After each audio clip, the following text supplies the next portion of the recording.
أعوذ بالله من الشيطان الرجيم بسم الله الرحمن الرحيم إنا جعلنا في أعناقهم أغلالا فهي إلى الأذقان فهم مقمحون وجعلنا من بين أيديهم سدا ومن خلفهم سدا فأغشيناهم فهم لا يبصرون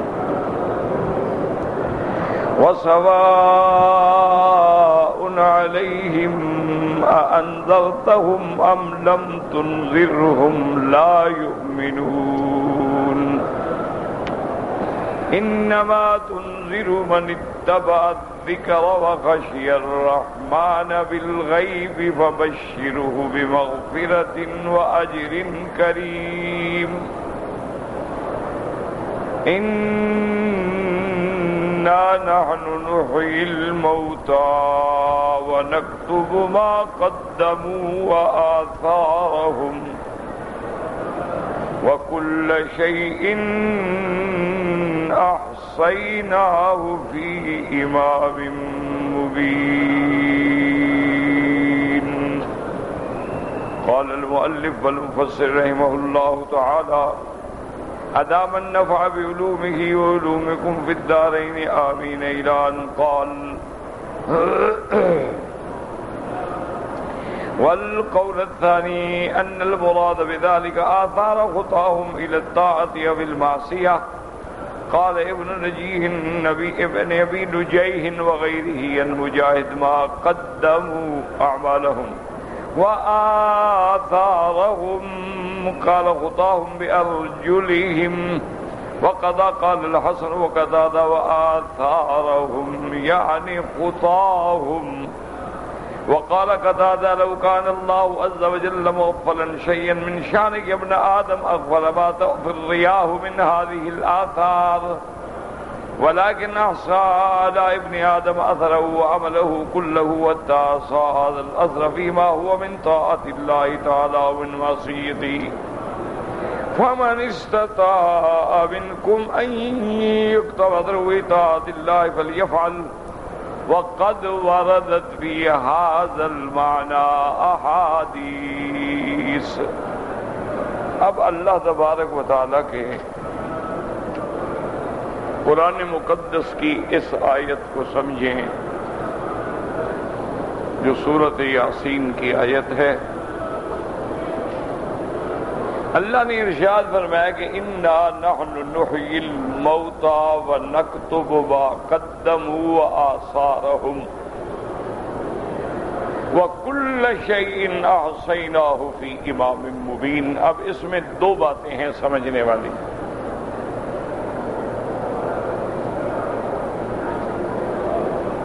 ایک ترجمہ تو یہ ہے کہ انا نحن نحیی الموتى، تحقیق ہم زندہ کریں گے مرنے والوں کو یعنی قبروں سے اٹھائیں.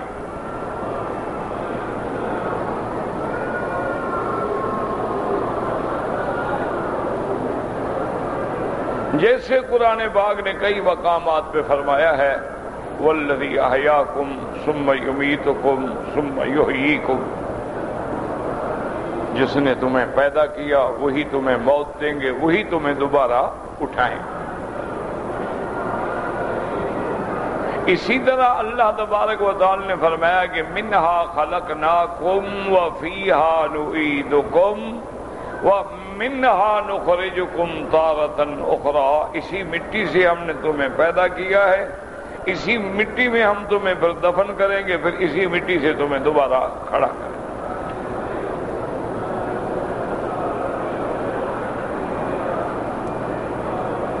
اسی طرح بہت سارے مقامات پہ اللہ نے ارشاد فرمایا ہے کہ ہم مرنے والوں کو دوبارہ اٹھائیں گے اور جب اٹھیں گے تو حیران ہو جائیں گے.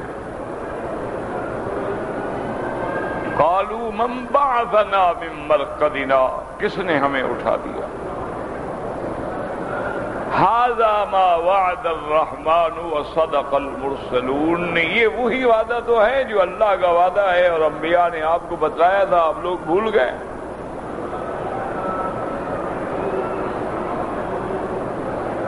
اسی طرح قرآن مقدس نے فرمایا ہے کہ 2 دفعہ نفخ سور ہوگا، سور پھونکا جائے گا۔ سور حقیقت ہے، یعنی کوئی تخیل نہیں، افسانہ نہیں، حقیقتاً سور ہے۔ قرن ينفخ، حضور پاک نے فرمایا واقعی ایسے ہے جیسے سینگ ہوتا ہے، اور اس میں اللہ کا فرشتہ جو ہے وہ پھونک مارے گا۔ اور ایک حدیث مبارک میں یہ بھی آتا ہے کہ صحابہ نے عرض کیا کہ یا رسول اللہ صلی اللہ علیہ وسلم، ہمارا ایک مشورہ ہے کہ آپ مہربانی فرمائیں، ہمیں حکم دیں۔ اب اللہ نے مسلمانوں کے لیے بڑی فراخی کر دی ہے، تو ہم آپ کے لیے بھی کوئی اچھا، کوئی فاخرانہ، کوئی شاہانہ لباس تیار کریں۔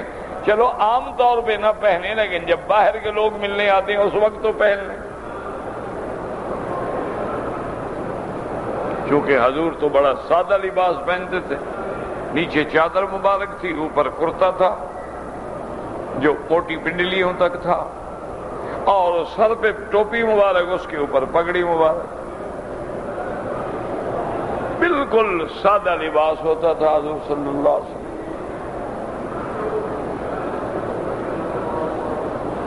تو حضور صلی اللہ علیہ وسلم نے فرمایا کہ بھئی تم لوگوں کی محبت کا تو شکریہ، لیکن اس سور پہ اللہ کے فرشتے نے واضع فاہ رافع بصرہ الی السماء متی یؤمر ینفخ، اللہ کے فرشتے نے اپنا منہ جو ہے اس سور پہ رکھا ہوا ہے اور آنکھیں آسمان کی طرف اٹھی ہوئی ہیں کہ کب حکم ہوتا ہے کہ میں سور پھونکوں۔ تو جب سور پھونکا جائے گا، قیامت آ جائے گی، ہمیں لباس کی فکر کرنے کی کیا ضرورت؟ معنی یہ تھا قیامت کی فکر کرو، یہ دنیا تو فنا ہونے والی ہے۔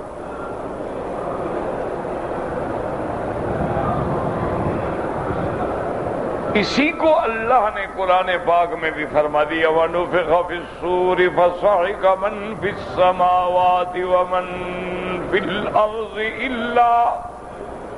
إِلَّا مَن شَاءَ اللَّهُ ثُمَّ نُفِخَ فِيهِ أُخْرَى فَإِذَا هُمْ قِيَامٌ يَنظُرُونَ۔ اللہ نے فرمایا جب نفخ کیا جائے گا، سور پھونکا جائے گا تو ہر چیز ختم ہو جائے گی۔ ہاں، جس کو اللہ چاہے ختم نہ ہونے دے، جیسے جنت باقی رہے گی، جنت کے اندر جو نعیم ہے وہ زندہ رہے، ان پہ موت نہیں آئے گی، ان پہ فنا نہیں آئے گی۔ تو اللہ تبارک و تعالی چاہیں وہ تو قادر ہیں، ورنہ ہر چیز پہ فنا آ جائے گی۔ ثم نفخ فی اخری فاذا هم قیام ینظرون۔ پہلا سور جو ہے وہ نفخ الصاعق ہے، اور دوسرا جو ہے وہ نفخ البعث ہے۔ اللہ نے حکم دیا کہ جب دوسرا سور پھونکا جائے گا سب اپنے قبروں میں کھڑے ہو جائیں گے، اور اس کے درمیان جو مدت ہے وہ 40 سال ہوگی، یاد رکھیں۔ بین النفختین، 2 نفخوں کے درمیان میں جو مدت ہے وہ 40 سال۔ تو اس پہ تو ہمارا ایمان ہے نا کہ اللہ تبارک و تعالی نے جیسے ہمیں زندہ کیا ہے، موت دیں گے، موت کے بعد پھر زندگی دیں گے، اور اصل زندگی وہ ہوگی۔ یہ تو ایک عارضی زندگی ہے، ایک عارضی سیٹ اپ ہے، ایک فانی زندگی ہے جس نے ختم ہو جانا ہے۔ تو اس لیے اب آیت کو سمجھیں، اِنَّا نَحْنُ نُحْيِي الْمَوْتَى وَنَكْتُبُ مَا قَدَّمُوا وَآثَارَهُمْ۔ اللہ فرماتے ہیں میرے مدنی آپ فرما دیں کہ اِنَّا تحقیق نحن، ہم خود زندہ کریں گے مرنے والوں کو۔ یاد رکھیں ہر چیز کو زندہ تو اللہ ہی کرتے ہیں نا، لیکن کبھی اللہ تبارک و تعالی فرشتوں کی طرف خطاب کر دیتے ہیں فرشتے بھی اللہ کے حکم سے کام کریں، اور کبھی کسی چیز کی اہمیت جتلانی ہو تو پھر اللہ اپنی ذات کی طرف نسبت کرتے ہیں کہ ہم ایسا کریں گے۔ بات کو سمجھیں، جیسے کسی مقام پہ ارشاد فرمایا نزل بہ الروح الامین، میرا مدنی یہ قرآن لے کے اترا کون؟ الروح یعنی جبریل، الامین امانت والا، تو نسبت جبریل کی طرف کی۔ اور کہیں قرآن کی شان بیان کی طرف انا انزلناہ فی لیلۃ القدر، ہم نے اتارا اس کو لیلۃ القدر میں۔ تو کبھی چیز کی نسبت اپنی طرف کرتے ہیں، کبھی ملائکہ کی طرف کرتے ہیں۔ تو جب کسی چیز کی اہمیت بیان کرنی ہو تو پھر اللہ خود اپنی ذات کی طرف نسبت فرما دیتے ہیں۔ جیسے فرمایا اللہ یتوفی الانفس حین موتها، اللہ جو ہے وہ پورا لے لیتے ہیں، روح کو قبض کر لیتے ہیں۔ اور کبھی فرماتی ہیں قل یتوفاکم ملک الموت الذی وکل بکم، اللہ نے فرمایا میرا محبوب آپ ان کو فرما دیں کہ تمہاری روح قبض کرتے ہیں وہ فرشتے ملک الموت جس کو اللہ نے یہ کام سونپا ہے۔ تو کبھی فرشتے کی طرف، کبھی اپنی طرف۔ اس لیے یہاں بھی فرماتے ہیں انا نحن نحیی الموتى، ہم اٹھائیں گے، زندہ کریں گے مردوں کو۔ وَنَكْتُبُ مَا قَدَّمُوا وَآثَارَهُمْ، یعنی علماء فرماتے ہیں ایک ترجمہ کیا ہوا کہ ہم مردوں کو دوبارہ زندہ کریں گے، اور ہم نے لکھا جو انہوں نے اپنے عمل کر کے آگے بھیجے وہ بھی ہم نے لکھ دیے ہیں، وَآثَارَهُمْ، اور جو پیچھے چھوڑے ہیں وہ بھی ہم نے لکھے ہیں، ہر چیز لکھی ہوئی۔ جو انہوں نے زندگی میں عمل کر کے آگے بھیج دیا، آپ جو بھی عمل کرتے ہیں الیہ یصعد الکلم الطیب والعمل الصالح یرفعہ، جو بھی تیرے اعمال ہیں فرشتے لے کے آسمانوں پہ چلے جاتے ہیں، ہر عمل آسمانوں کی طرف اٹھایا جاتا ہے۔ فرشتوں کی ڈیوٹی ہے، دن کے فرشتے الگ ہیں، رات کے فرشتے الگ ہیں، جو ہمارے اعمال کو لے جاتے ہیں اور نامہ اعمال میں لکھے جاتے ہیں، پھر جا کے وہ سب سے بڑی کتاب میں درج کر دیے جاتے ہیں۔ اگر مومنین کے اعمال ہیں تو پھر وہ ارواح ہیں، علیین میں ہیں، اور کافروں کے ہیں تو سجین میں ہیں۔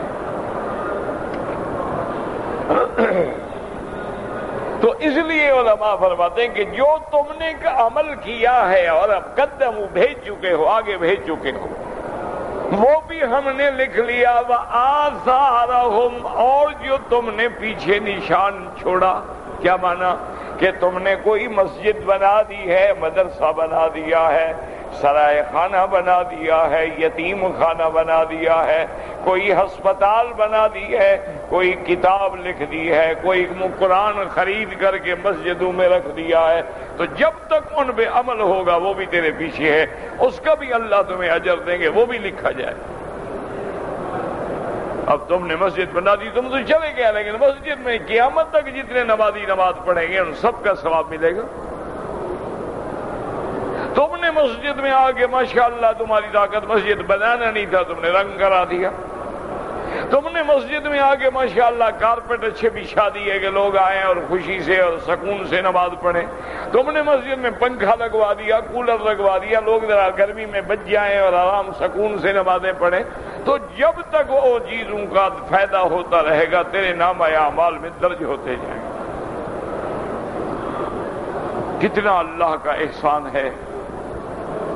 ایک حدیث پہ آتا ہے کہ ایک بندہ مثلاً روزانہ رات کو 8 رکعت تہجد پڑھتا ہے، 4 رکعت اشراق پڑھتا ہے، 4 رکعت ضحیٰ پڑھتا ہے، 10,000 درود شریف پڑھتا ہے، کلمہ شریف پڑھتا ہے، استغفار پڑھتا ہے، بیمار ہو گیا۔ اب وہ غریب بیمار پڑا ہوا ہے، اب کیا پڑھا جائے؟ بڑی مشکل سے فرض ادا کرتا ہے، باقی تو اسے کچھ پڑھا ہی نہیں جاتا۔ تو اللہ فرشتوں کو حکم دیتے ہیں کہ میرا بندہ جو کچھ صحت میں پڑھتا تھا وہ لکھتے رہو۔ یا اللہ وہ تو نہیں پڑھا پر میں مجبور ہو گیا ہے نا، وہ تو پڑھنا چاہتا ہے بیچارہ لیکن وہ نہیں پڑھ سکتا ہے، لکھتے رہو، وہ بھی لکھو۔ اللہ کا کتنا بڑا احسان ہے کہ اگر ہم کسی عمل صالح پر جمے ہوئے ہیں پھر نہ کر سکیں وہ بھی اللہ لکھ دیتے ہیں، اور ہمارے بعد جو اعمال صالحہ پر عمل کرے گا وہ بھی اللہ لکھ دیتے ہیں۔ اب کتنے لوگ ہیں جن کو علماء نے علم پڑھایا، اب آپ خود اندازہ کریں گے بخاری شریف کتنے لوگوں نے پڑھی ہوگی، مسلم شریف کتنے لوگوں نے پڑھی ہوگی، سیاستہ کتنے لوگوں نے پڑھا ہوگا، اسی طرح فقہ ہے ائمہ اربعہ کی کتنے لوگوں نے استفادہ کیا ہوگا، اسی طرح فتاوی ہے صحابہ کے، تابعین کے، تبع تابعین کے، متقدمین کے، علماء متاخرین کے، کتنے لوگوں نے فائدہ اٹھایا ہوگا اور کتنے لوگ اس سے مستفید ہوں گے، لیکن اس لکھنے والے کو اجر جا رہا ہے۔ تو ایک ترجمہ یہ ہے کہ ہم قبر سے مردوں کو اٹھائیں گے اور جو کچھ عمل بھیجا وہ بھی ہم نے لکھا، جو پیچھے چھوڑا ہے اچھا عمل وہ بھی ہم نے لکھا۔ اچھا اسی طرح اگر تم نے کسی برے عمل کی بنیاد رکھی ہے وہ بھی قیامت تک تم پہ گناہ ہوگا۔ تم نے ایک بڑا اچھا تمباکو بنایا ہے، لوگ سگریٹ میں پیتے ہیں، جب تک پیتے رہیں گے لعنت تجھ پہ بھی لکھی جائے گی۔ تم نے فلم گھر بنایا ہے کہ جی لوگوں کو تفریح ہم مہیا کر رہے ہیں، تو وہ تفریح جناب جب تک ہوتی رہے گی وہ قیامت تک تجھ پر بھی لعنت لکھی جائے گی۔ تم نے کسی قسم کی برائی کا کسی جگہ بار کھولا ہے، کسی جگہ تم نے گناہوں کا اڈا کھولا ہے، کسی جگہ تم نے گناہ کے لیے راستہ بنایا ہے، تو وہ سارے قیامت تک جتنا عمل ہوگا لکھا جائے گا۔ اچھا تم نے کسی زمین کے جھگڑے پہ، زر کے جھگڑے پہ کسی کو قتل کیا، اب قتل ہوتے جا رہے ہیں، وہ پہلے تو لعنت لکھی جا رہی ہے۔ اس لیے ایک ترجمہ یہ ہو گیا کہ انا نحن نحیی الموتى ونکتب ما قدموا وآثارهم وكل شيء احصیناه في امام مبین۔ بس اب دوسرا ترجمہ انا نحن نحیی الموتى، کیا مانا؟ ہم چاہتے ہیں زندہ کرتے ہیں مردوں کو، کیا مانا؟ جو کافر ہیں اسلام نصیب کر کے ہم ان کو زندہ کر دیتے ہیں۔ جو کافر ہے اس کی مثال ایسی ہے جیسے مردہ ہو، اور مسلمان کی مثال ایسی ہے جیسے زندہ ہو۔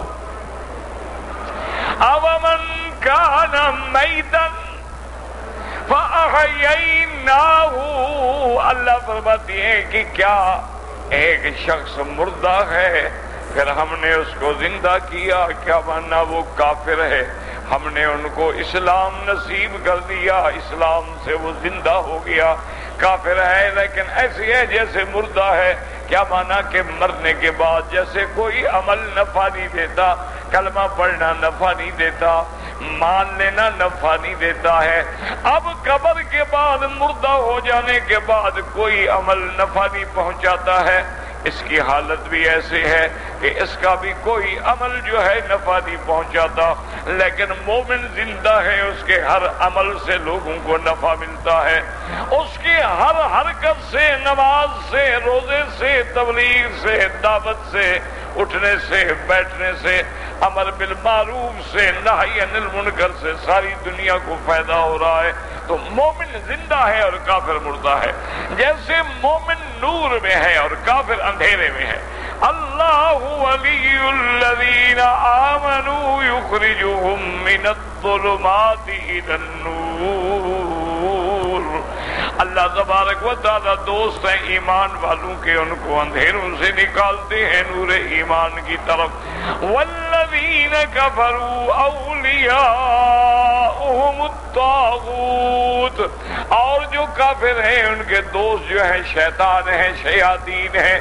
یخرجونہم من النور الی الظلمات، جو ان کو توحید کے، ایمان کے نور سے نکال کے شرک میں، کفر میں، بت پرستی میں، قبر پرستی میں، غیروں کی منتوں میں لگا دیتے ہیں۔ تو اس لیے سمجھے بعض علماء فرماتے اِنَّا نَحْنُ نُحْيِي الْمَوْتَى، ہم زندہ کرتی ہیں موتا کو.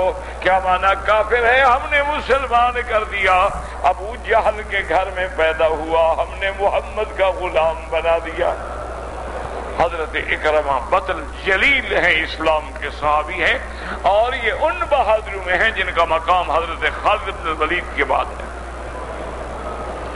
یعنی اکرمہ اتنا بڑا بہادر ہے کہ حضرت خالد بن الولید کے بعد اس کا نام آتا ہے، اور صحابی جلیل ہے. اور ہے کون؟ ابو جہل کا بیٹا ہے.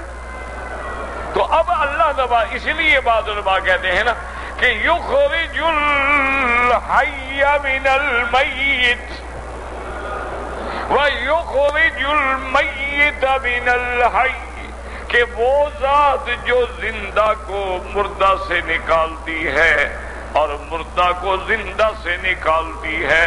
بعض علماء فرماتے ہیں اس کا معنی یہ ہے کہ مرغی زندہ ہے، انڈا مردہ ہے، جانور زندہ ہے، انڈا مردہ ہے. تو زندہ سے مردہ کو نکالا، پھر مردہ سے زندہ، انڈا مردہ ہے، اس سے زندہ بچے پیدا ہو گئے. بعض علماء نے یہ فرمایا، بعض علماء فرماتے ہیں نہ، اس کا معنی یہ ہے کہ یخرج الحی، نکالتا ہے زندہ کو، یعنی مومن کو کافر کے نطفے سے پیدا کر دیتا ہے. کہ باپ کافر ہے، ماں کافر ہے، لیکن بیٹا مسلمان ہے. شوہر فرعون ہے لیکن بیوی آسیہ ہے. شوہر اللہ کا نبی ہے، اور کبھی چاہتے ہیں تو زندہ سے مردہ نکالتے ہیں کہ باپ حضرت نوح ہے لیکن بیٹا کافر ہے. یہ اللہ کی شان. تو اس کا معنی یہ ہے کہ حی معنی مومن اور میت معنی کافر، کہ یخرج الحی من المیت ویخرج المیت من الحی. اس کا نظام دیکھیں کہ بیٹا خلیل اللہ ہے اور باپ آزر ہے. باپ بت فروش ہے، بیٹا بت شکن ہے.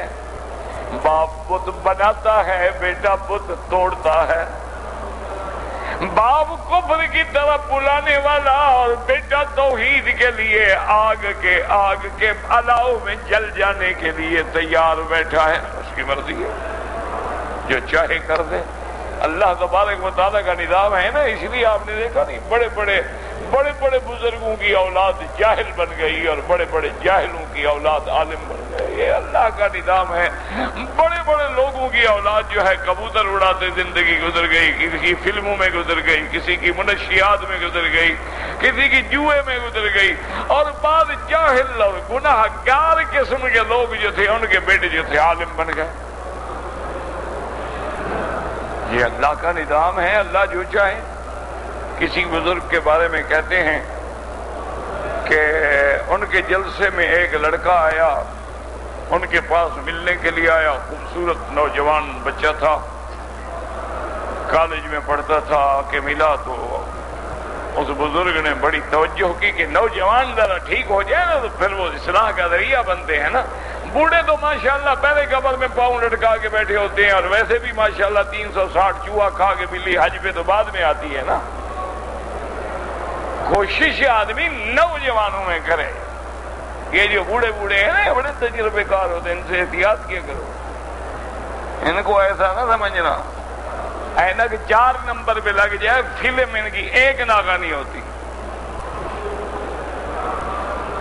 قرآن کا حرف ان کو نہیں پتہ لگتا، سبق کہاں ہے پوچھتے ہیں، لیکن فلم مجال ہے ایک لگتا آگے جانے دیں.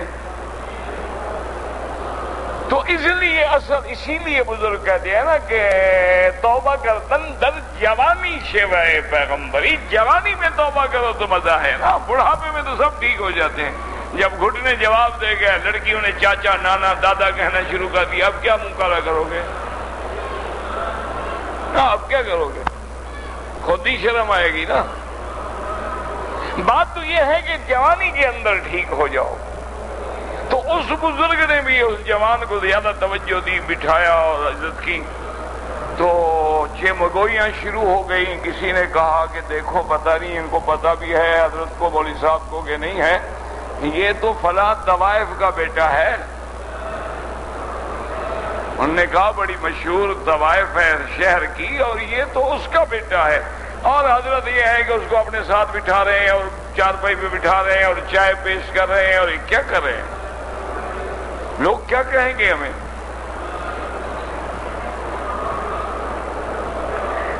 نہیں، جیسا کوئی ہوگا پاگل بیوقوف، اس نے آ کے حضرت کو کہہ بھی دیا کان میں کہ حضرت یہ جس لڑکے کی آپ اتنا خاطر مدارات کر رہے ہیں، یہ یہاں کی ایک بڑی نامور طوائف ہے، گانے والی ہے، مغنیہ ہے، اور یہ اس کا بیٹا ہے، اور اللہ جانے بیچارہ کہاں نکاح سے پیدا ہوا، زنا سے پیدا ہوا، کہاں سے پیدا ہوا۔ تو بہرحال آپ اس کو اتنی لفٹ تو نہ کرائیں، سارے لوگ جانتے ہیں اور وہ بڑے برے نظروں سے آپ کو دیکھ رہے ہیں۔ آپ نے فرمایا اچھی ایسی بات ہے؟ انہوں نے کہا ہاں جی ایسی بات۔ انہوں نے کہا اچھا بات سنو، آج میری جب تقریر ہوگی نا، یہ لڑکا صدر بنے گا جلسے کا، اگر یہ صدر نہ بنے تو میں تقریر بھی نہیں کرتا، جاؤ دفع ہو جاؤ۔ اب جناب اس کو کیسے صدر بنائیں؟ بہرحال لوگ مجبور ہو گئے، اور انہوں نے تقریر کے دوران میں کہا کہ مولا یہ پتہ نہیں طوائف کا بیٹا ہے، پتہ نہیں کس کا بیٹا ہے، اس کو بھی ماں نے جینا ہے، اور میں اس کو پکڑ کے تیرے دین کی صدارت کی سٹیج پہ لے آیا ہوں، اب اس کے دلوں کو پھیرنے والا تو ہے۔ وہ لڑکا اتنا بڑا عالم بنا کہ ہم اس کی جوتیاں بھی اٹھانے کے قابل نہیں۔ میں نام نہیں لیتا تھا کہ بلا وجہ اس بیچارے کی عزت و عظمت پہ حرف نہ آئے، تاکہ جو نہیں جانتے وہ تو نہ جان جائیں نا۔ تو یہ تو اللہ کا نظام ہے، وہ جب چاہیں جس کو چاہے پھیر دیں۔ ابراہیم ابن ادہم کون ہے؟ عبداللہ ابن المبارک کون ہیں؟ فضیل ابن عیاض کون ہیں؟ یہ بڑے بڑے لوگ ہیں جو امیر المومنین فی الحدیث ہیں، لیکن ایک عورت کو ملنے کے لیے وعدے پہ جا رہے تھے، عورت کی ملنے کی انتظار میں چھپ کے دیوار کے ساتھ کھڑے تھے۔ مسجد میں ایک آدمی نماز تہجد پڑھ رہا تھا، اس نے کہا الم یعن للذین آمنوا ان تخشع قلوبهم لذکر اللہ، کیا اب بھی وہ وقت نہیں آیا کہ لوگوں کے دل اللہ سے ڈر جائیں؟ بس وہیں کھڑے ہو گئے، واپس آئے اور کہا میں ڈر گیا ہوں، مجھے توبہ کرو۔ اس کے بعد پتہ ہے کون بنے؟ امیر المومنین فی الحدیث، امام بخاری کا بھی استاد ہے، ابراہیم ابن ادہم، جو اولیاء اللہ کا سرتاج ہے۔ کون ہے؟ بادشاہ ہے، ٹھوکر لگی اللہ نے ولی بنا دیا۔ یہ تو اس کا اس لیے بعض علماء کہتے ہیں کہ یخرج الحی من المیت، کہ زندہ کو ہم مردہ سے نکالیں، مردہ کو زندہ سے نکالیں۔ نوح کے گھر میں کافر پیدا کر دیں، اور آذر کے گھر میں خلیل اللہ پیدا کر دیں، اور ہم ولید کے گھر میں خالد پیدا کر دیں، ابو جہل کے گھر میں اکرمہ پیدا کر دیں، ہماری مرضی ہے۔ یہ ہمارا نظام ہے، کوئی ہمیں اس میں چیلنج نہیں کر سکتا۔ تو اب دوسرا ترجمہ سمجھیں، اِنَّا نَحْنُ نُحْيِي الْمَوْتَى وَنَكْتُبُ مَا قَدَّمُوا وَآثَارَهُمْ۔ اللہ فرماتے ہیں ہم چاہیں تو زندہ کرتے ہیں مردہ کو، کیا مانا؟ کافر کو ایمان دے دیتے ہیں، مسلمان بنا دیتے ہیں، زندہ کر دیتے ہیں، اندھیروں سے نکال کے روشنی میں لے آتے ہیں۔ وَنَكْتُبُ مَا قَدَّمُوا، جو عمل کرتا ہے ہم لکھتے ہیں، ایک ایک عمل اس کا محفوظ ہے، یہ نہیں کہ ضائع چلا جائے، چھوٹے سے چھوٹا عمل جو ہے وہ بھی لکھا ہوا ہے۔ وَآثَارَهُمْ، کیا مانا آثارہم؟ اللہ نے فرمایا کہ ہم ان کے پاؤں کے نشان جو ہیں ان کو بھی ضائع نہیں کرتے، ان پہ بھی ہم ثواب دیتے ہیں۔ اس لیے حدیث میں آتا ہے کہ ایک قبیلہ حضور پاک کی خدمت میں آئے، قبیلہ بنو سلمہ حضور کی خدمت میں آئے کہ یا رسول اللہ صلی اللہ علیہ وسلم، ہمارے گھر جو ہیں وہ مسجد نبوی سے بڑے دور ہیں، یا رسول اللہ ہمارے گھر دور ہیں اور ہر نماز میں جماعت میں آنا ہوتا ہے، ہمیں تکلیف ہوتی ہے، ہمیں اجازت ہے ہم مدینے کے قریب آ جائیں، جگہ بھی خالی ہے۔ اس زمانے میں کوئی اتنا بڑا ازدحام تو نہیں تھا۔ حضور نے سوچا اور اس کے بعد فرمایا اچھا، اس کے بعد فرمایا نہیں رہنے دو، تم جہاں ہو وہیں رہو۔ کیوں؟ فرمایا دیارکم تکتب آثارکم، جہاں تمہارے گھر ہیں وہاں سے جب چل کے آتے ہو تو ایک ایک قدم تمہارا لکھا جاتا ہے اور اس پہ اللہ تمہیں اجر دیتے ہیں. تو جتنے قدم زیادہ اٹھاؤ گے اتنا ثواب زیادہ ملے گا. کیوں قریب آتے ہو اللہ کے بندے؟ جتنا دور سے آؤ گے، جتنی مشقت کر کے آؤ گے، اتنی ثواب بھی تو پھر تمہیں زیادہ ملے گا. تو آثار کہتے ہیں نشان، پاؤں کا نشان. نشان جو ہے اس کو عربی میں آثار کہا جاتا ہے. تو اللہ نے فرمایا ہم ان کے قدموں کے جو نشان ہیں ہر قدم قدم پہ ثواب دیتے ہیں. اس لیے ایک اللہ والے نے کیا بڑی عجیب بات کی. اللہ سب پہ، اللہ اپنے اولیاء پہ، علماء قرآن فرما ان کو صحت عافیت کاملہ، صحت عاجلہ عطا فرما اور قیامت تک کسی بندے کا محتاج نہ فرما.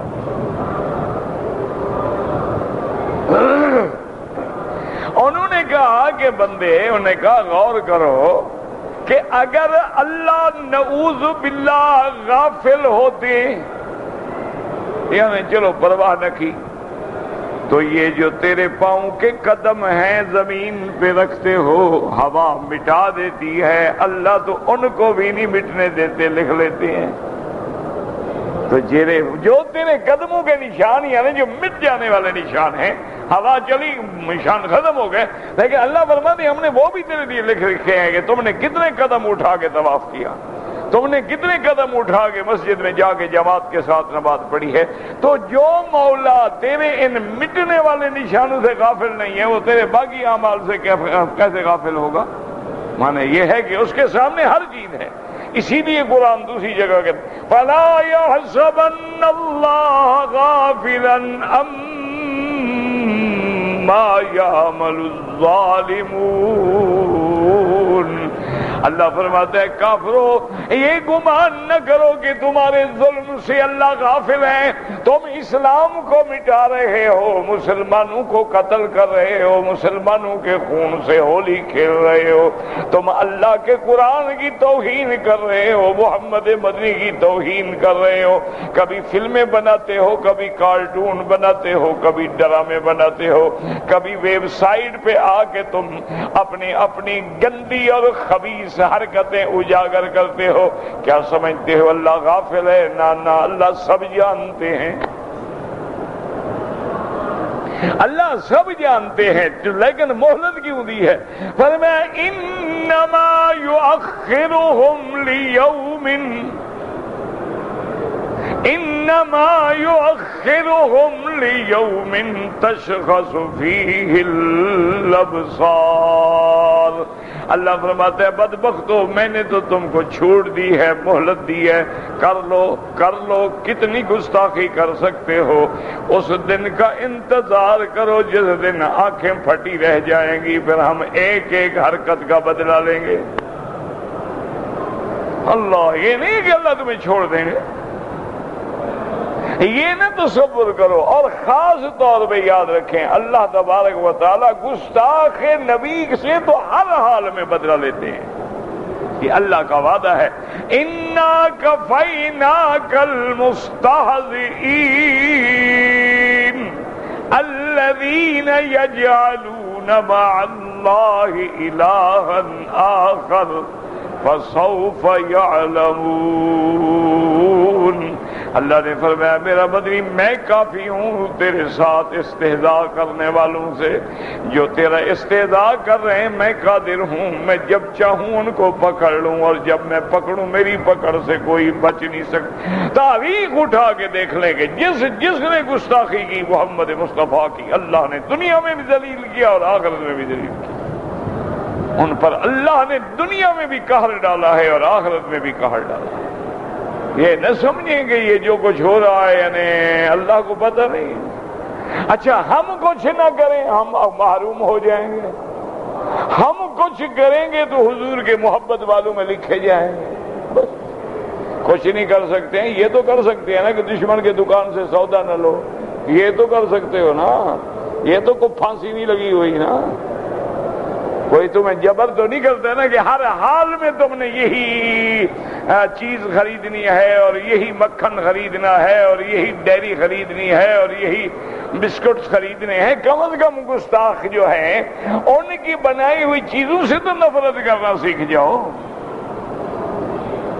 باقی اللہ تو قادر ہے، اللہ جب چاہیں گے اپنے نبی کا بدلہ خود لینے پہ قادر ہے۔ اور انہوں نے فرمایا کہ ان اللہ عزیز، غالب بھی ہے، ذو انتقام، اور بدلہ لینے والے بھی ہیں، اور بدلہ لیں گے انشاءاللہ۔ دعا کرو، وہ دن بہت قریب ہے جب اللہ ان گستاخوں کو دنیا میں بھی دکھلائیں گے کہ گستاخی رسول کا کیا نتیجہ نکلتا۔ دنیا میں دیکھ لیں گے بہت جلدی، کوئی ایسی بات نہیں ہے۔ لیکن یہ جو فیصلے ہوتے ہیں نا بادشاہوں کے، ان میں جلدی وہ نہیں ہوتی جو آپ کی میری جلدی ہوتی ہے۔ وہاں معاملات میں اپنا ایک ٹھہراؤ ہے، ایک فیصلہ ہے۔ جیسے انہوں نے فرمایا قیامت قریب ہے، اب ہزاروں سال گزر گئے لیکن قریب ہے۔ کیا معنی؟ آ رہی، ہر آنے والی چیز قریب ہوتی ہے جب اور 2000 سال گزر جائے تو اس لیے اب دو طرح، ایک ترجمہ کیا ہوا کہ جو عمل انہوں نے پیچھے چھوڑا تھا وہ لکھا جاتا ہے، ایک عمل یہ ہوا کہ جو عمل کریں وہ بھی لکھتے ہیں، اور جو اپنے نشان قدم ہے ہر قدم پہ بھی ہم ان کو نیکی دیتے ہیں۔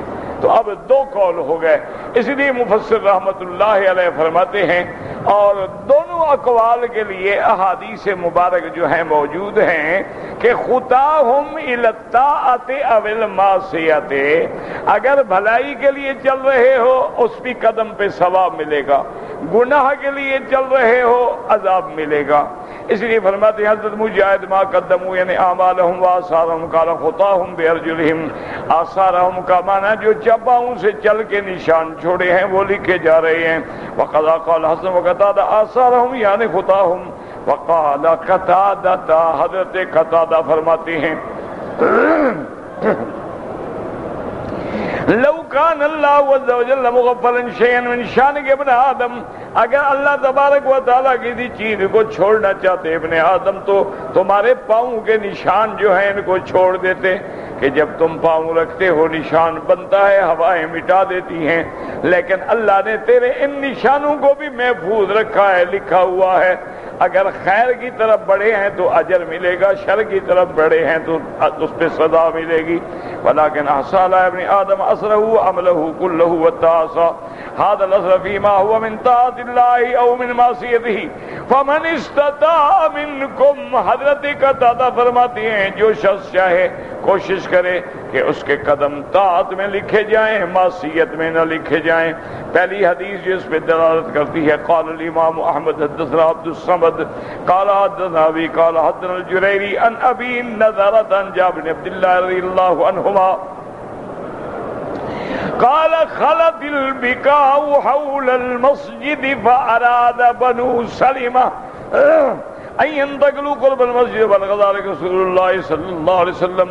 حضرت جابر بن عبداللہ سے روایت ہے، وہ فرماتی ہیں کہ مسجد نبوی کے قریب کچھ جگہ خالی ہو گئی تو بنو سلمہ نے ارادہ کیا کہ ہم دور سے یہاں منتقل ہو جائیں۔ حضور کو خبر پہنچی، آپ نے فرمایا انہ بلغنی انکم تریدون ان تنتقلوا قرب آثارکم دیارکم تکتب آثارکم۔ حضور نے فرمایا مجھے خبر پہنچی ہے کہ تم مسجد کے قریب آنا چاہتے ہو، نہیں دور رہو، جتنے تمہارے قدم ہیں اتنی نیکیاں لکھی جاتی ہیں، قیامت کے اندر تمہارے اعمال میں اضافہ ہوگا۔ تو آدمی عبادت میں جتنی مشقت اٹھاتا ہے، جتنی تکلیف کرتا ہے، الاجر علی قدر النسب، اللہ اس کو اس کی تکلیف کے مطابق اجر دیتے ہیں۔ وہاں قضا رواہ مسلم بن علی سعید الجریری وقحمص بن الحسن کلاہما عن ابی نضرۃ منذر مالک قصد عبدی عن جابر رضی اللہ تعالی عنہ بھی۔ تو یہ حدیث جو ہے حضرت جابر رضی اللہ تعالی عنہ سے ہے۔ اور اب یہ دو قول ہو گئے، ایک قول وہ ہے جو مرنے کے پیچھے کام چھوڑ گئے، ایک قول یہ ہو گیا جو ہم قدم بڑھاتے ہیں نیکی میں وہ لکھے جاتے ہیں۔ واللہ عالم۔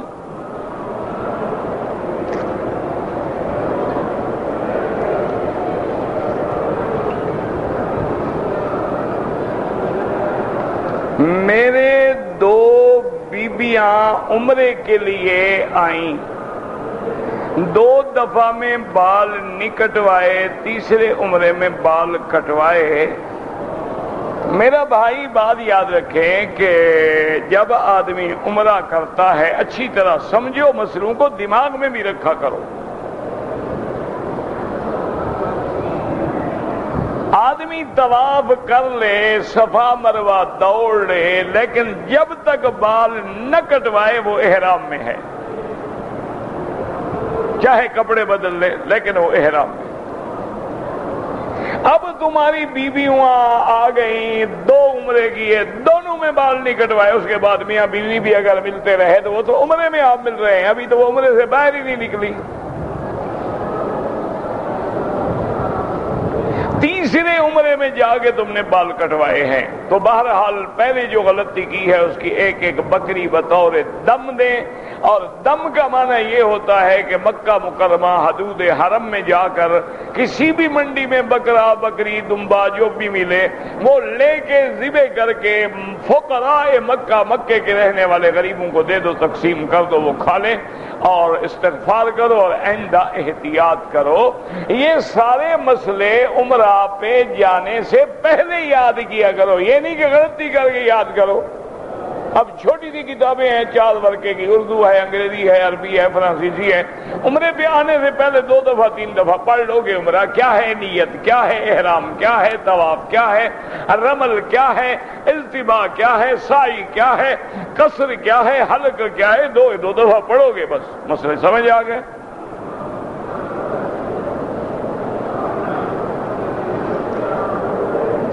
وتر پڑھنے کا صحیح طریقہ کیا ہے؟ 3 رکعتیں ملا کے پڑھیں، یہ بھی صحیح ہے۔ 2 پہ سلام پھیر کے 1 رکعت پڑھیں، پڑھتے تو وہ بھی 3 رکعت ہے نا، کبھی آپ نے دیکھا 1 رکعت پڑھی ہو؟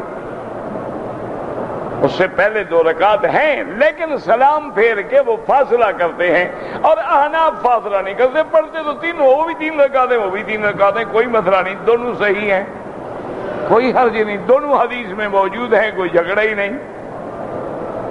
کیوں؟ اس کی وجہ یہ ہے کہ اب آپ دیکھیں کہ ظہر کی نماز 4 رکعت ہے، سفر میں کتنی ہو جائے گی؟ 2 ہو جائے گی۔ فجر کی نماز کی کتنی رکعتیں ہیں؟ وہ 1 کیوں نہیں ہوتی؟ آخر سوچیں، اللہ نے عقل دیا ہے کہ بھئی وہ بھی تو سفر ہے نا، جب یہ 4 2 ہو گیا 2 1 ہو جائے۔ اچھا، مغرب کی 3 رکعتیں ہیں، وہ بھی 2 نہیں ہوتی، وہ بھی 1.5 نہیں ہوتی، تو کوئی وجہ تو ہے بھی، شاید 1 رکعت جو ہے وہ شمار نہیں ہوتی۔ تو اس لیے فرق صرف اتنا ہے کہ بعض علماء جیسے حنابلہ ہیں رحمت اللہ علیہم 2 رکعت پڑھ کے سلام پھیرتے ہیں، کوئی بات نہیں کرتے، کھڑے ہو جاتے ہیں، اور تیسری رکعت وتر کی پڑھ لیتے ہیں۔ تو وہ یہ سمجھتے ہیں مثلاً کہ پہلی 10 رکعت تراویح ہو گئی ہے، تہجد، اور 1 رکعت وتر۔ احناف کہتے ہیں کہ نہیں، 3 رکعت وتر بغیر کسی سلام کے 1 دفعہ آخر میں سلام پھیرتے ہیں۔ دونوں حدیث میں موجود ہیں، لہذا نہ لڑائی کی ضرورت ہے نہ جھگڑے کی ضرورت ہے۔ خدا کے لیے اس وقت تو حضور کی امت کو اکٹھا رہنے دو۔ آج کفر ہمارے مقابلے پہ ہے، قرآن کو چیلنج کیا جا رہا ہے، محمد مدنی کی شان میں گستاخی کی جا رہی ہے، رشدی ملعون کی کتابوں پہ ڈرامے اور فلمیں بنائی جا رہی ہیں، اور تم ابھی تک قوم کو انہی مسائل پہ لڑاتے رہو گے۔ خدا سے ڈرو، اللہ کا خوف کرو، یہ تو مستحبات ہیں، اعلیٰ اولیٰ کے مسئلے ہیں، کوئی کفر اسلام کی جنگ نہیں۔ ایک آدمی نے آمین زور سے کہہ دیا تو کیا ہو گیا، آہستہ کہہ دیا تو کیا ہو گیا؟ آمین تو دونوں نے کہا ہے، ایک نے 3 رکعتیں ملا کے پڑھ لی، ایک نے سلام کر کے پڑھ لی، کیا ہو گیا؟ یہ کون سا فرض ہے، کون سے واجبات ہیں، کون سا ایسا مسئلہ ہے کہ جس میں 1400 سال میں امت نے لڑائی کی ہو؟ یعنی آپ یہ دیکھیں کہ حضور پاک رحمت دو عالم کے زمانے کو 1428 سال گزر گئے، آپ حضور پاک کے زمانے سے لے کر 1200 سال تک مجھے کسی ایک جگہ دکھا دیں، کسی پوری دنیا میں کبھی مناظرہ ہوا ہو کہ فاتحہ پڑھنی چاہیے کہ نہیں پڑھنی چاہیے، آمین زور سے ہو یا آہستہ ہو، اور جناب رفع یدین کریں یا نہ کریں، وتر 3 پڑھے یا 1 پڑھے، اس پہ ایک مناظرہ ہو، لڑائی ہو، کوئی جھگڑا 1200 سال میں مجھے دکھا دیں۔ اختلاف رائے ہوتا تھا، صحابہ میں بھی ہوتا تھا، کبھی جھگڑا نہیں ہوا، کبھی ایک دوسرے کو برا نہیں کہا، کبھی ایک دوسرے کی توہین نہیں کی، کبھی ایک دوسرے کے خلاف کتابیں نہیں لکھی، کفر کے فتوے نہیں لگائے، 50,000 روپے انعام کے اشتہار نہیں دیے، کبھی مناظرے نہیں کیے، کبھی سر پٹول نہیں کی۔ یہ تو 1200 سال کے بعد جب آخری ان 2 صدیوں میں انگریز آیا ہمارے ہندوستان پہ آ کے مسلط ہوا، اس نے مسلمانوں کو لڑانے کے لیے یہ مسائل پیدا کیے، مولوی خریدے گئے، لوگوں کو لڑایا گیا۔ جو ان کے کام آئے ان کو جگیریں ملیں، کسی کو مخدوم کا لقب ملا، کسی کو سر کا لقب ملا، کسی کو ڈاکٹر کا خطاب ملا، اور کسی کو کا حکم دیا گیا کہ پیر صاحب آپ اپنا گھوڑا دوڑائیں، جہاں تک تمہارا گھوڑا جا کے تھک جائے یہ ساری جگیر تمہاری ہے۔ اور انہوں نے پھر جناب کیا کیا کہ باقاعدہ انگریز کی شان میں استقبالیے پڑے، انگریز کی شان کے اندر جناب انہوں نے کہا کہ ذل اللہ فی الارض، یہ تو اللہ کی رحمت کا سایہ ہے زمین پر۔ پھر قادیانی پیدا ہوا جس نے کہا کہ جہاد ختم ہے، جہاد حرام ہے، ناجائز ہے۔ یہ سارے جھگڑے اس وقت پیدا ہوئے، پہلے مسئلے میں اختلاف ہے۔ امام ابو حنیفہ رحمۃ اللہ علیہ کی ایک تحقیق ہے، امام شافعی رحمۃ اللہ علیہ کی ایک تحقیق ہے۔ ایک دفعہ امام شافعی رحمۃ اللہ علیہ بغداد میں تشریف لے گئے، اور وہیں وہ مسجد ہے، مدرسہ ہے اور قبر ہے امام ابو حنیفہ کی۔ اب جناب نماز کا وقت آیا تو امام شافعی جلدی سے جا کے مصلی پہ کھڑے ہو گئے۔ حالانکہ امام شافعی رحمۃ اللہ علیہ کی عادت تھی کہ نماز کبھی نہیں پڑھاتے تھے، وہ امام نہیں بنتے تھے۔ کوئی لاکھ مجبور کرے کسی شاگرد کو پکڑ کے آگے کھڑا کر دیتے تھے، آپ امام نہیں بنتے تھے۔ وہ کہتے تھے سب کا بوجھ اٹھانا بڑا مسئلہ ہے، میں اپنا بوجھ اٹھاؤں کہ سارے نمازیوں کا بوجھ بھی اٹھاؤں گا۔ اس دن مصلی پہ کھڑے ہو گئے، نماز پڑھا دی، لوگ بڑے خوش ہوئے کہ الحمدللہ اتنے بڑے امام کے پیچھے نماز پڑھ لی۔ تو شاگردوں نے پوچھا حضرت آج کیسے شوق ہو گیا امامت کرنے کا؟ انہوں نے فرمایا یار میرا جھگڑا تھا مسئلہ فاتحہ پہ امام ابو حنیفہ سے، اس کے نزدیک مقتدی کے لیے فاتحہ پڑھنا ضروری نہیں، میرے نزدیک فاتحہ پڑھنا ضروری ہے، تو اس لیے میں نے کہا کہ آج امام بن جاؤ تاکہ امام ابو حنیفہ کی مخالفت تو نہ کروں۔ امام میں تو کوئی جھگڑا نہیں نا، امام چاہے شافعی اور حنفی ہو سے تو فاتحہ پڑھنی ہے نا۔ یہ ادب تھا اور احترام تھا کہ اپنا مسلک بھی نہ چھوڑوں لیکن امام کی مخالفت بھی نہ کروں۔ اور آج ہم جناب شروع ہو جاتے ہیں، یہ گمراہ ہو گیا، وہ کافر ہو گیا۔ پہلے لوگ کافروں کو مسلمان بناتے تھے، ہم مسلمانوں کو کافر بنا رہے ہیں۔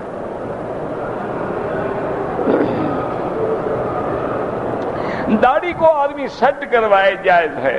حضرت عبداللہ ابن عمر، حضرت عمر یاخذ من طولها وعرضها آپ کہتے تھے، اور ایک قبضے کے برابر داڑھی ہوتی تھی۔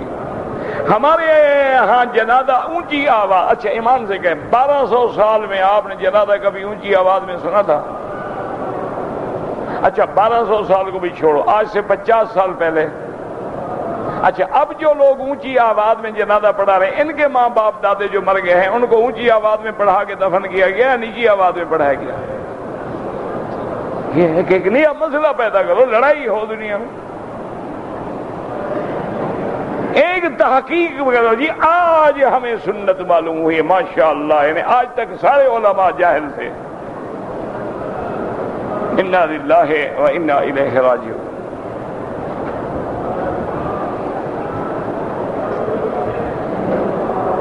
نماز جنازہ کی پہلی تکبیر میں اگر حنفی ہے تو ثنا پڑھے، اور حنبلی ہے یا شافعی ہے تو پہلی تکبیر کے بعد فاتحہ، دوسری کے بعد درود شریف، اور اس کے بعد دعا۔ اور حنفی پہلی تکبیر کے بعد سبحانک اللہم و بحمدک، اس کے بعد درود اور پھر دعا۔ چونکہ احناف کے نزدیک یہ نماز کی طرح ہے، ورنہ نماز نہیں ہے۔ وہ کہتے ہیں جنازہ دعا ہے، وہ کہتے ہیں کوئی ایسی نماز نہیں جس میں رکوع اور سجود نہ ہو۔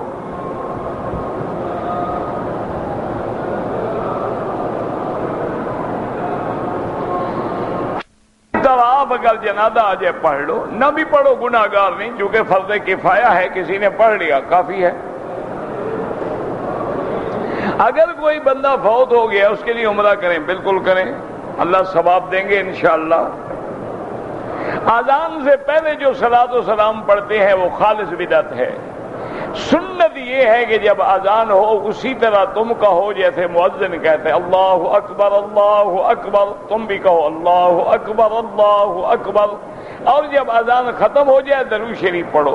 درود شریف پڑھنے کے بعد دعا اللہم رب هذه الدعوة التامة والصلاة القائمة آت محمد الوسیلۃ والفضیلۃ وبعثہ مقاما محمودا، یہ دعا کرو، اللہ قیامت میں تمہیں حضور کی شفاعت نصیب فرمائیں گے۔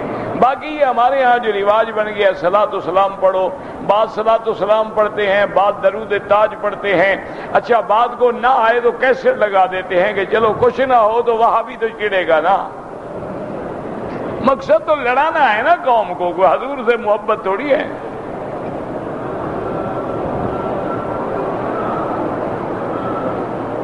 فرض نماز کے بعد اگر اونچی آواز میں کلمہ پڑھا جائے، مغرب اور فجر میں تو آتا ہے کہ 10 دفعہ لا الہ الا اللہ وحدہ لا شریک له لہ الملک ولہ الحمد یحیی و یمیت وہو علی کل شیء قدیر پڑھا جائے، تو بعض علماء کہتے ہیں جب دو نمازوں میں ثابت ہے تو معنی حدیث میں اصل تو ہے نا۔ اور بعض علماء فرماتے ہیں چونکہ باقی نمازوں میں حضور نے نہیں پڑھا نہ پڑھا جائے، لیکن یاد رکھو جس چیز کا اصل قرآن میں ہو، حدیث میں ہو، صحابہ میں ہو، وہ بدعت نہیں ہوتی۔ ایک ہے ہمارے ہاں جو رواج بن گئے، اللہ ان سے بچائے، بہرحال جی قبر والے کا واسطہ دے کے مانگنا ناجائز ہے۔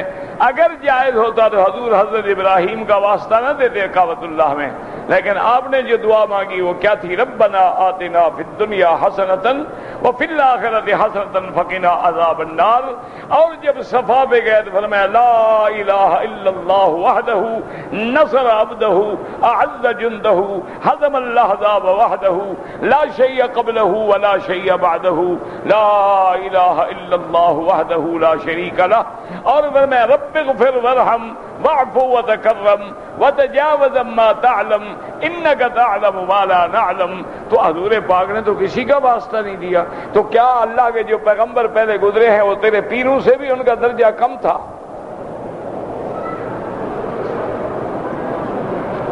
کیا ہے ہر بندہ اب آ گیا ہے کہ شارٹ کٹ پہ کام ہو جائے۔ کیا مانا جی گھر میں جناب وہ برکت کے لیے آیت کریمہ پڑھوانی ہے، مولوی بلاؤ نا، 500 روپیہ مارو منہ میں، 1.25 لاکھ پڑھ کے جائیں گے، یعنی پڑھیں وہ، یہ بدبخت نہیں پڑھے گا، یہ کھڑا رہے گا۔ اچھا جی مردہ بخشوانے ہوگا، بلاؤ مولوی کو، 2000 روپیہ منہ میں ڈالو، قرآن پھیر کے ابھی بخشوا دیتا ہے، چاہے مولوی کے اپنے بھی نہ بخشے گئے۔ یعنی ہر کام میں شارٹ کٹ ہے کہ جی قبر والا تو چھڑا دے، بس ہم نے تو نماز نہیں پڑھنی تو چھڑا دے، ایسے ایک یہ وسیلے کام نہیں آتے جناب۔ کافروں کا بھی یہی عقیدہ تھا کہ ہؤلاء شفعاؤنا عند اللہ، یہ جن کی ہم عبادت کرتے ہیں، ماتھا ٹیکتے ہیں، یہ قیامت میں ہمارا وسیلہ بنیں گے۔ اللہ فرمائیں گے قیامت میں بلاؤ فدعوا شرکاءکم، بلاؤ ان وسیلے والوں کو تمہیں چھڑائیں۔ این شرکاؤکم الذین کنتم تدعون من دون اللہ، وہ کہاں ہیں جن کو تم اللہ کے سوا پکارا کرتے تھے؟ آج کہو نا ان کو تمہیں چھڑائیں۔ 3 چکر تم نے کر لیے، نماز کا وقت ہو گیا، نماز پڑھ کے جہاں طواف چھوڑا ہے وہیں سے شروع کرو۔ اگر 1 چکر ہے یا 2 چکر ہیں پھر ابتدا سے شروع کرو۔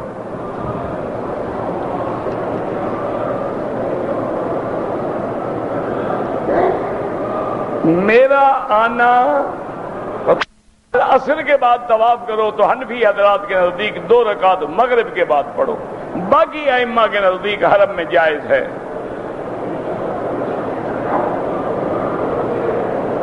اگر صرف پرفیوم سونگا ہے، بدن میں لگایا نہیں ہے تو کوئی دم نہیں پڑتی، 1-2 ریال خیرات کر دو۔ اگر بدن پہ لگا لیا ہے تو دم پڑ گئی۔ استخارے کی نماز رات کو نیند جانے میں جب چاہو دن میں پڑھو، رات کو پڑھو، کوئی ضروری نہیں کہ آپ استخارہ پڑھ کے سو جائیں، آپ استخارہ کریں، اللہ پہ چھوڑ دیں بس۔ مسجد نبوی میں 40 نمازیں پڑھنا ضروری نہیں ہے، اللہ 40,000 نصیب کرے، لیکن وہ حدیث جو ہے فضیلت ہے، ضروری نہیں ہے۔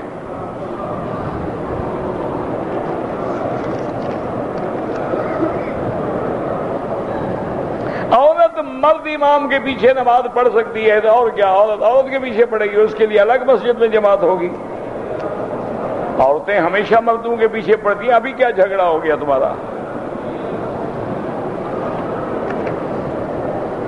تمباکو نوشی حرام ہے یا مکروہ؟ ڈبل حرام ہے۔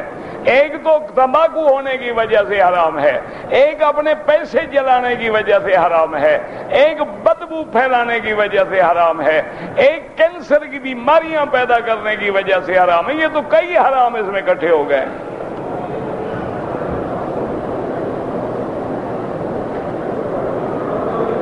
اگر ہم گاڑی خریدیں فکس انٹرسٹ پر، وہ حرام ہے، سود ہے۔